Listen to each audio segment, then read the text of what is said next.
আজকের ভিডিওতে আমরা ছায়া প্রকাশনীর বৃত্তীয় গতি চ্যাপ্টারটি নিয়ে আলোচনা করব। দেখো, প্রথম প্রশ্নটা বলা আছে, একটি চাকা মিনিটে 300 বার ঘুরছে, চাকাটির কৌণিক বেগ র‍্যাড/সেকেন্ড এককে কত হবে? তাহলে দেখো, এখানে আমার এনের মান বলে দিয়েছে 300। 300/60, মিনিটে 300 বার ঘুরছে, তাহলে 300/1 মিনিট মানে 60 সেকেন্ড, তাহলে 300/60 মানে কত? 5। তাহলে কম্পাঙ্কের মান পেয়ে গেলাম আমরা 5। এবার আমাকে কৌণিক বেগ বের করতে বলেছে, তাহলে কৌণিক বেগ ওমেগা সূত্র কি? 2πn। তাহলে 2π ইন্টু n এর মান 5, তাহলে 2π ইন্টু 5 মানে 10π। 10π হলো, তার মানে এ সঠিক উত্তর। এরপরে দেখো বি এর প্রশ্নটা, M1 ও M2 ভরের দুটি বস্তু যথাক্রমে R1 R2 ব্যাসার্ধের বৃত্তপথে সমদ্রুতিতে পরিভ্রমণ করে। বৃত্ত দুটি সম্পূর্ণ করতে তাদের প্রত্যেকের একই সময় লাগলে তাদের কৌণিক গতিবেগের অনুপাত কত? দেখো, তাহলে এখানে দুটো বস্তুকে, দুটো বিভিন্ন ভরের বস্তু ভিন্ন ব্যাসার্ধের বৃত্তপথে সমদ্রুতিতে পরিভ্রমণ করছে এবং ওই পথ পরিভ্রমণ করতে তাদের একই সময় লাগছে। তাহলে টি এর মান দুজনেরই সমান, তাহলে গতিবেগ কত? গতিবেগের সূত্র আমরা জানি ওমেগা সমান 2π/t। তাহলে দেখো, উভয় বস্তুরই বৃত্তপথে সমদ্রুতিতে পরিভ্রমণ করতে একই সময় লাগছে, তার মানে টি সমান। তাহলে উভয় বস্তুর ক্ষেত্রে আমরা কৌণিক বেগের সূত্র ওমেগা সমান 2π/t। তাহলে টি যদি দুজনেরই সমান হয়, তাহলে দুজনেরই ওমেগাও সমান হবে। তাহলে উভয় ক্ষেত্রেই আমরা দেখতে পাচ্ছি কৌণিক বেগ সমান। তাহলে কৌণিক বেগের অনুপাত হবে 1:1, তার মানে ডি সঠিক। এবারে দেখো তৃতীয় প্রশ্নটা, কোনো বস্তু বৃত্তপথে সমদ্রুতিতে পরিভ্রমণ করলে তার ত্বরণ কোন দিক বরাবর হয়? পরিধি বরাবর, স্পর্শক বরাবর, ব্যাসার্ধ বরাবর না শূন্য? আমরা জানি ত্বরণ সবসময় কোন বরাবর ক্রিয়া করে? ব্যাসার্ধ বরাবর ক্রিয়া করে। তাহলে সি সঠিক উত্তর। চারেরটা, একটি সিলিং ফ্যান সুইচ অন করার পর 3 সেকেন্ডে 10 বার পূর্ণ আবর্তন করে। পরবর্তী 3 সেকেন্ডে যে সংখ্যক পূর্ণ আবর্তন হবে তা হলো কত? তাহলে দেখো, এখানে আমার দেওয়া আছে টি এর মান দেওয়া আছে 3 সেকেন্ড। আমার এখানে থিটার মান কত? 10 ইন্টু 2π, তার কারণ 10 বার পূর্ণ আবর্তন করছে, একবার আবর্তনে দূরত্ব অতিক্রম করে 2π। তাহলে 10 বার আবর্তন করলে কত দূরত্ব অতিক্রম করবে? 10 ইন্টু 2π, তার মানে 20π। এবারে আমরা সূত্র জানি থিটা সমান omega t plus half alpha t square. তাহলে এখানে থিটার জায়গায় 20π বসাবো, এখানে আমরা 0 বসাবো, plus half into alpha into 3 whole square. আমরা প্রাথমিক বেগ ফ্যানটা প্রাথমিক বেগ 0 ছিল, ফ্যানটা প্রথমে স্থির ছিল, সুতরাং ওমেগা 1 এর মান কী হবে? 0। তাহলে 0 ইন্টু টি মানে 0, plus half into alpha into 3 whole square মানে 9। তাহলে আমরা কী পাচ্ছি? আলফা সমান পাচ্ছি 40π। এই যে 20π ইন্টু 2 মানে 40π, তাহলে 40π/9। এবারে দেখো, আরও পরবর্তী 3 সেকেন্ড মানে টোটাল এখন সময় হয়ে গেল 6 সেকেন্ড। তাহলে থিটার মান হবে omega 1t plus half alpha t square. এখানেও আমরা জানি প্রাথমিক গতিবেগ ফ্যানের কী ছিল? ফ্যান স্থির ছিল, মানে প্রাথমিক গতিবেগ 0। তাহলে 0 ইন্টু টি মানে 0, প্লাস হাফ ইন্টু আলফা, আলফার মান এক্ষুনি বের করা হলো 40π/9, 40π/9 ইন্টু টি স্কোয়ার, টি মানে 6, তাহলে 6 হোল স্কোয়ার মানে 6 6 36। তাহলে আমরা পেলাম 40π/9 ইন্টু হাফ ইন্টু 36, কাটাকাটি করলে আমরা পাই 80π। তাহলে 6 সেকেন্ডে 80π দূরত্ব অতিক্রম করেছে। আর প্রথম 3 সেকেন্ডে দূরত্ব অতিক্রম যেটা করেছে, দেখো 80 পাই মানে কবার পূর্ণ আবর্তন করবে, আমাকে এখানে পূর্ণ আবর্তনের সংখ্যা চেয়েছে। 80 পাই মানে আমার একবার পূর্ণ আবর্তন করতে 2 পাই সময় লাগে, 2 পাই দূরত্ব অতিক্রম করে, তাহলে 80 পাই দূরত্ব অতিক্রম করতে তাকে 40 বার আবর্তন করতে হবে।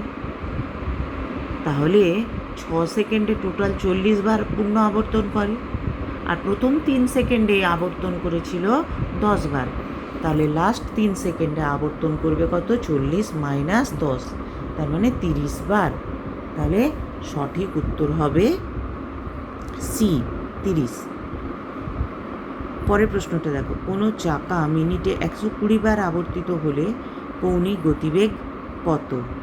তাহলে দেখো মিনিটে 120 বার মানে তার কম্পাঙ্ক হচ্ছে 120 বাই 1 মিনিট মানে 60, তাহলে 120 বাই 60 তার মানে 2, তাহলে কৌণিক বেগ কত হবে, ওমেগা সমান 2 পাই এন, তা 2 পাই ইন্টু এন মানে 2 পাই ইন্টু 2, তার মানে কত হবে 4 পাই। তাহলে সঠিক উত্তর হবে বি, সঠিক উত্তর হবে বি, 4 পাই। একটি ঘড়ির ঘন্টার কাঁটার কৌণিক বেগ র্যাড পার সেকেন্ড এককে কত হবে? দেখো ঘড়ির ঘন্টার কাঁটা 12 ঘন্টায় একবার পূর্ণ আবর্তন করে, তাহলে 12 ঘন্টা মানে কত সেকেন্ড, 12 ইন্টু 60 ইন্টু 60, এত সেকেন্ডে একবার পূর্ণ আবর্তন করে। তাহলে কৌণিক বেগ কী হবে, একবার পূর্ণ আবর্তন করতে 2 পাই দূরত্ব অতিক্রম করে, তাহলে কৌণিক বেগ হবে 2 পাই বাই 12 ইন্টু 60 ইন্টু 60, কাটাকাটি করলে হবে পাই বাই 216 পরে দুটো শূন্য এটা, তাহলে অপশান কি, অপশান ডি সঠিক। এরপরে দেখো কোনো বস্তুকণা 25 সেমি ব্যাসার্ধের বৃত্তাকার পথে 2 RPS কম্পাঙ্কে ঘুরলে মিটার পার সেকেন্ড স্কোয়ার এককে তার ত্বরণ কত হবে? তাহলে এখানে দেখো আমাকে আর এর মান বলে দিয়েছে 25 সেন্টিমিটার, তাকে মিটার করে নিলে 25 বাই 100 মিটার, আর আমাকে কম্পাঙ্ক বলে দিয়েছে, দেখো কম্পাঙ্ক বলে দিয়েছে আমার 2 RPS, 2 RPS। তাহলে ওমেগার মান কী হবে, ওমেগার মান হবে 2 পাই এন, তাহলে 2 পাই ইন্টু এন এর মান 2, 2 পাই ইন্টু 2 তার মানে হচ্ছে 4 পাই। তাহলে আমাকে এখানে ত্বরণ বের করতে বলেছে, আমরা ত্বরণের সূত্র জানি ওমেগা স্কোয়ার ইন্টু আর, তাহলে ত্বরণ এ সমান ওমেগা স্কোয়ার ইন্টু আর, ওমেগার মান পেলাম 4 পাই, তাহলে 4 পাইয়ের হোল স্কোয়ার ইন্টু আর এর মান পেয়েছি 25-এর 100, তাহলে 25-এর 100, তাহলে আমার সঠিক উত্তর কাটাকাটি করে হবে 4 পাই স্কোয়ার, তার মানে সি সঠিক, 4 পাই স্কোয়ার তার মানে সি সঠিক। এর পরেরটা দেখো, একটা ট্রাক চালক হঠাৎ তার সামনে কিছু দূরে একটা দেয়াল দেখতে পেল, দেয়ালের সঙ্গে সংঘর্ষ এড়ানোর জন্য চালক কী করবে, ব্রেক কষবে, দ্রুত বৃত্তাকার পথে ঘুরে যাবে, এ আর বি উভয় প্রক্রিয়া করবে, না উপরের কোনোটিই করবে না? তাহলে দেখো ব্রেক চাপলে আমরা ভি স্কোয়ার সমান জানি ইউ স্কোয়ার মাইনাস 2as, তাহলে ভি মানে 0 হয়ে যাবে, ব্রেক চাপা মানে অন্তিম বেগ 0, তাহলে 0 প্লাস 2as সমান ইউ স্কোয়ার, তাহলে এর মান আমরা পেলাম ইউ স্কোয়ার বাই 2s। তাহলে এখানে আর যদি ব্যাসার্ধ হয় তাহলে এরকমভাবে দেখো একটা দেওয়াল এসে গেল, ট্রাকটা এরকমভাবে ব্রেক কষে আর ব্যাসার্ধের বৃত্তপথে ঘুরে গেল, তাহলে এখানে এসের জায়গায় আর বসালে ইউ স্কোয়ার বাই 2r, তাহলে এক্ষেত্রে ত্বরণটা হলো you square by 2r, sorry মন্দন, যেহেতু গাড়িটা থেমে যাবে তাহলে এটা ত্বরণ বলবো না, মন্দন বলবো, তাহলে মন্দন হলো ইউ স্কোয়ার বাই 2r। তাহলে এক্ষেত্রে ট্রাকটার ওপর প্রযুক্ত বল কত হবে, m u square by 2r, F সমান এম ইন্টু এ, তাহলে এম ইন্টু এ এর মান ইউ স্কোয়ার বাই 2r, তাহলে এফ সমান M u square by 2r।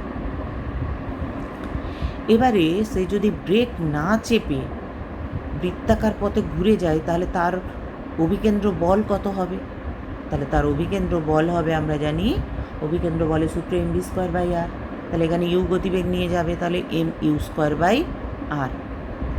তাহলে এফের মান আমরা দেখতে পাচ্ছি ব্রেক চাপলে তাকে বল প্রয়োগ করতে হচ্ছে m u square by 2r, আর ব্রেক না চাপলে তার উপর অভিকেন্দ্র বল হচ্ছে বৃত্তপথে ঘোরার জন্য এম ইউ স্কোয়ার বাই আর।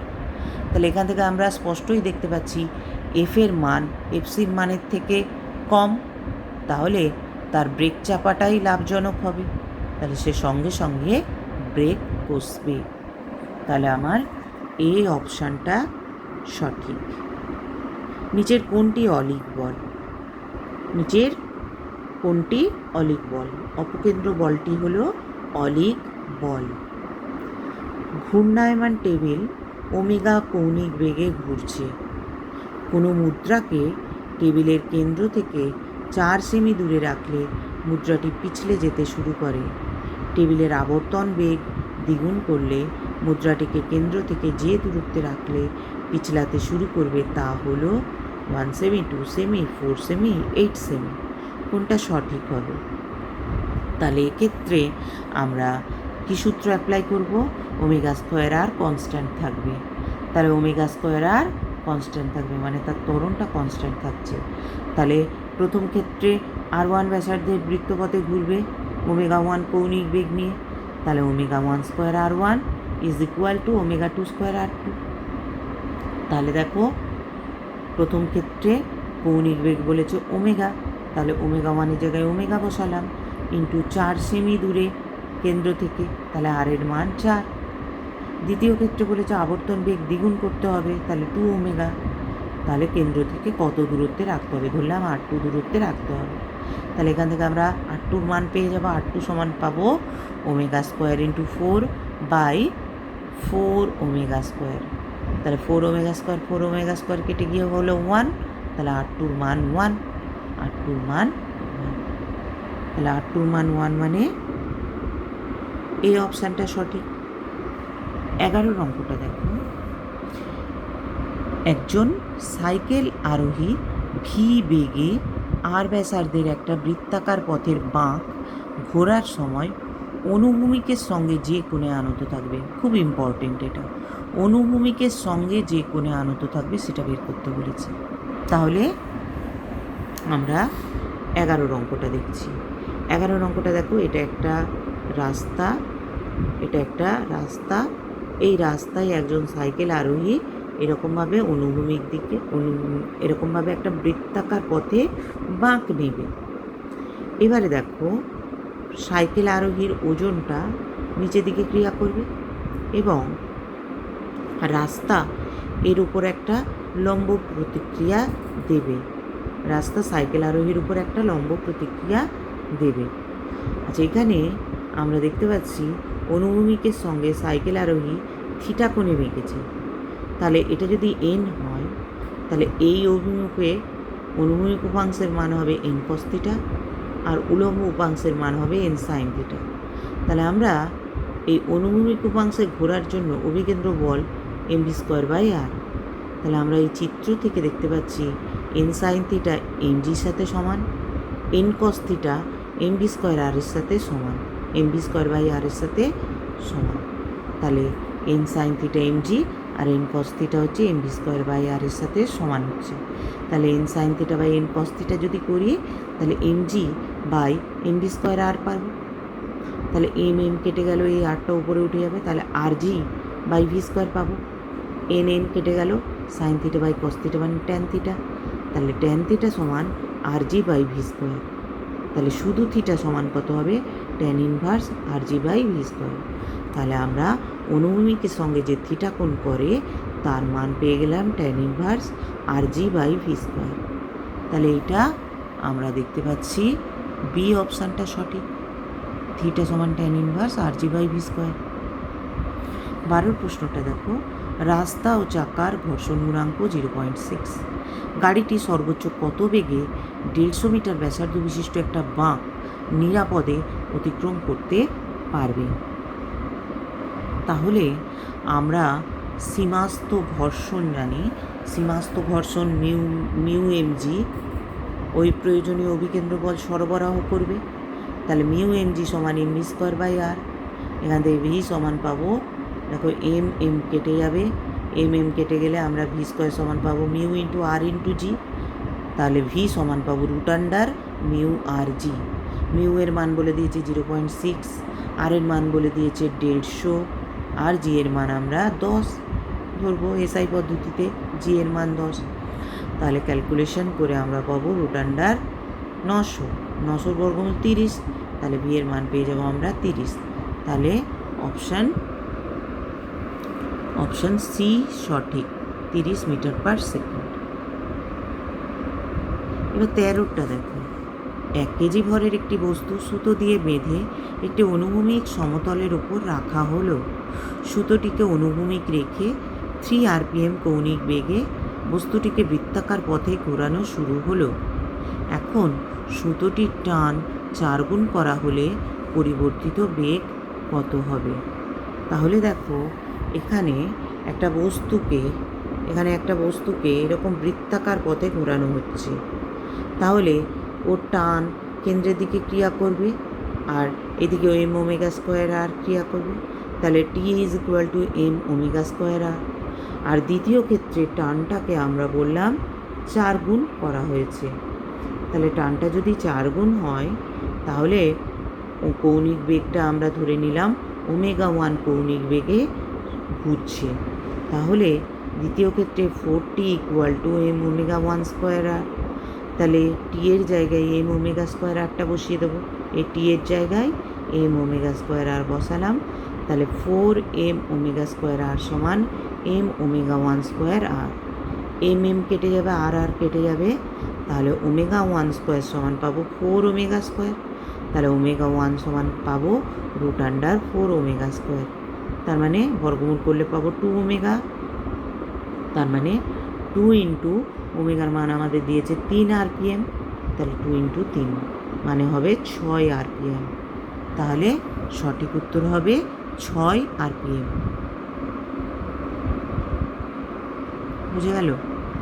তাহলে এখানে আমার উত্তর হবে 6 RPM। ভিডিওটা ভালো লাগলে তোমরা লাইক শেয়ার করবে।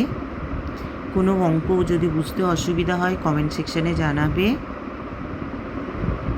আর এই ভিডিওটা ফ্রেন্ডদের মধ্যে সার্কুলেট করবে, ফ্রেন্ডদের কাছে শেয়ার করবে এবং চ্যানেলটাকে তোমরা সাবস্ক্রাইব করে নেবে। Thank you.